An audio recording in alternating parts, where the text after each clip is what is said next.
A GoFundMe account is trying to raise $100,000 to help with medical expenses. A woman and 7 kids were inside a Beaverton home last night when hash oil caused an explosion in the garage. Mike Rowe with Beaverton police says Zachary Silva Barrett is 37, faces charges ranging from unlawful manufacturing to reckless endangering. Any of the equipment and the butane tanks for making the hash oil is a concern. Also, 120 pounds of marijuana is also a concern. Definitely more than personal use. He says Silva Barrett was taken to the hospital last night, but returned while investigators were still there and was arrested. Weather, rain today, high 59. From the 24/7 KXL newsroom, I'm Steve Leader on Freedom 970. My name is Sue Smith. I'm 38 and I work at a graphic design company. And the teenage me would tell you I wouldn't be into drawing and art if it wasn't for Big Brothers Big Sisters.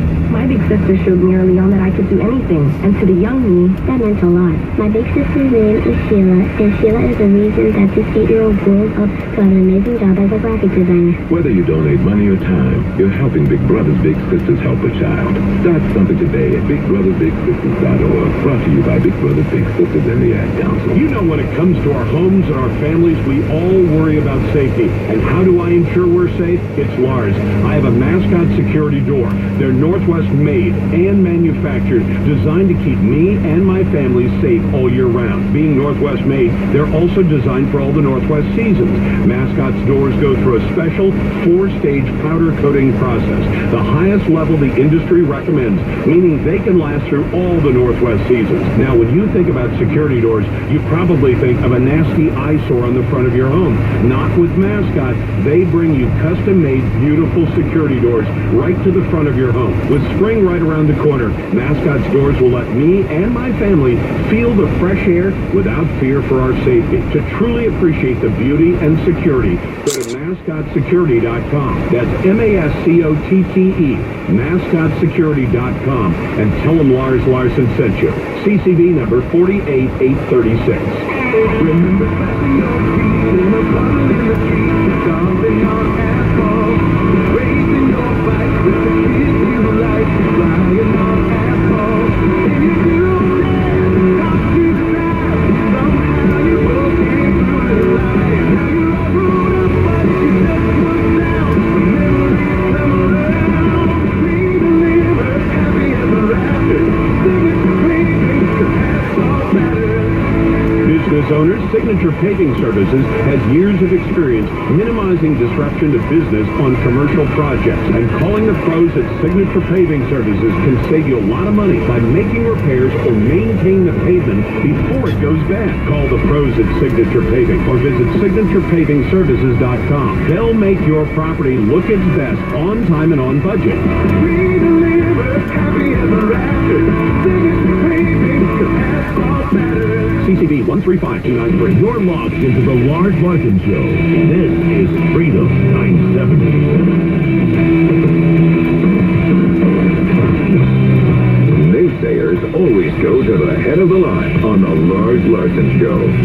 Welcome back to the Lars Larson Show. We're live at the Hoover Institution at Stanford University, and on the phone with me right now is Ron Meyer, editor of Red Alert Politics. Ron, you got a chance to go to a rather interesting meeting recently, didn't you? Yes, sir. Last night I was at the White House with about 30 other conservative or right-leaning journalists and commentators to have an originally it was supposed to be an off-the-record briefing with President Trump and other senior officials in the administration. And actually what it turned out to be, we did a sort of reception type thing with some of the senior officials. And then Trump came in and actually did 45 minutes of question and answer with us. And it turned to be on the record and also broke some somewhat significant news. And so it was just a pretty unique experience. It was actually my first time at the White House. So it was a little bit of a big roller coaster ride. We started in the press briefing room, then they moved us to a lobby, and then into the Roosevelt room, which is just right down the hall from the Oval Office. And so a lot of stuff happened, and it was definitely an interesting experience, to say the least. It's kind of a surreal experience. I mean, I've been there a couple of times, and I wasn't on the list for this, but I'm traveling the show this week, so it would have been kind of tough to get to Washington, D.C. But what I wanted to get into is, What happened? They walked in at the beginning and said you need to put all your cell phones in a basket, and this is off the record, and then you go through the whole meeting and get to the end and they say, oh, by the way, all those things they said, that's all on the record, if you can remember exactly what they said and the exact quotes? Yeah, sure. So I think a lot of the people upset about this are actually way overreacting, rather they're being relatively juvenile, to put it bluntly. So the junior level staffers who walked us through to get us into the Roosevelt room were not like anybody who's even on the comms team. They've seen a procedure for meetings like this, especially in the Roosevelt room. They have a place, they have like little cubbies for you to check your cell phones. It's just a normal procedure, and so we all checked our cell phones in these cubbies right at the beginning. And so they didn't have us put them all in a basket. They didn't say it's all off the record. It was nothing like that. But just it was sort of matter of fact. What happened was when Trump came in and started making news, basically we looked at Pfizer and we said, well, so what is it on the record? And I said, yeah, this can be on the record. And honestly, Pfizer did it and Trump did it as a favor to us. So it's not like they tried to screw us or anything by leaving our cell phones out there. And frankly, senior journalists like my colleague over at the Washington Examiner, Paul Bedard, he's an old school journalist. He's been in the field for 30 years. He had a notepad and a reporter, and they didn't say no reporters. And so people that were properly prepared were fine, and there were multiple journalists in there who were properly prepared, knowing that the cell phones would probably be checked, and we're fine. And so people were grumbling about it. Frankly, it's the stereotype about the millennial generation. That's all I'll say. The millennial generation that's too wedded to their iPhones or their other devices and have decided... Too wedded to the iPhones. And too wedded to the iPhones is frankly just whiny. I mean, it's just totally... I mean, come on. We got basically a 30-on-1 conversation with the President of the United States for 45 minutes, and he broke news stops and had a candid conversation with us. Frankly, I was grateful for it. People who were complaining, I just don't know where it's coming from. I just don't get it. I'm talking to Ron Meyer, who's the editor at Red Alert Politics. Ron, I knew I'd get the straight scoop from you because it's amazing the extent to which things get spun these days. My executive producer, Carl Sundberg, and I were visiting the other day with somebody and telling them about listening in on a conference call. And they said the conference call is not off the record, but you need to attribute to a senior White House source. And so we're listening to it, and then we turned on, of all things, CNN, not MSNBC, and we watched the story that we had listened to all the information on and thought, boy, that thing has some resemblance to what we heard, but it's definitely a spun story. And I think that's one of the things I wanted to alert people to by talking to you about this, is that an awful lot of what you get out of Washington, D.C. is deliberately spun by the major media in a way that's going to deceive you about what really went on. That's right, and it wasn't just this, because the other major news piece that was fake, in my opinion, was this whole idea that the wall spending was going to get punted to September. That was a breaking news headline walking out of there. Paul Bedard and I looked at each other and said, I'm pretty sure he said Obamacare repeal is going to September, not the wall. And he looked back at the recording, certainly enough, he said the Obamacare repeal is going to go to September, and he didn't say anything about punting the wall to this fall. And so, and the president even had to tweet this morning to clarify that, and that's just because somebody misheard and went off of what they misheard.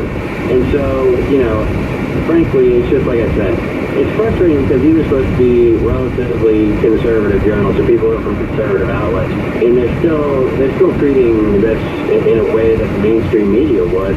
And from a colleague's perspective, looking at what they did, it's frustrating. I mean, there are a lot of cool things that were truly newsworthy that came out of it to me.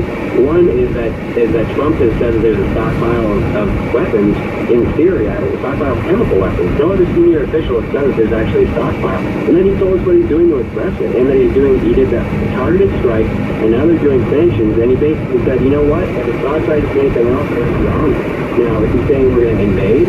No, he's being really, actually very strategic about it. He told us the personal story of what it was like looking at President Xi when he sent in those Tomahawk missiles to bomb Syria, and the reaction of President Xi. Those are things that were truly interesting and actually newsworthy. He also talked about lumber tariffs that he's putting on Canada, because Canada has basically done worse to us on lumber, and basically introduced this idea of doing reciprocal taxation, that if people are going to tax our goods, we're going to tax them back until they stop, and that actually his goal is to get to free trade. His goal is to get to ultimate free trade, because if you do these reciprocal taxes, it'll incentivize them to actually drop tariffs altogether. And so there were a lot of newsworthy things that came out of it, and frankly, it was unfortunate to see so many of the things that were in the news were all of the spin and all of the fake quotes. You know, there are times, Ron, where I feel like when I'm watching news coming out of D.C., it's like having one of those mystery boxes where you put your hands in through the holes and you feel the thing inside and you have to try to figure out what it is. That's what trying to observe. Because, I mean, last night I was seeing the same headline you were seeing. I'm on the West Coast, and I'm seeing this headline saying the wall gets punted. Then this morning I see the news, the tweet that comes out from Trump saying, no, we're going to have a wall. And so you have these warring pieces of information.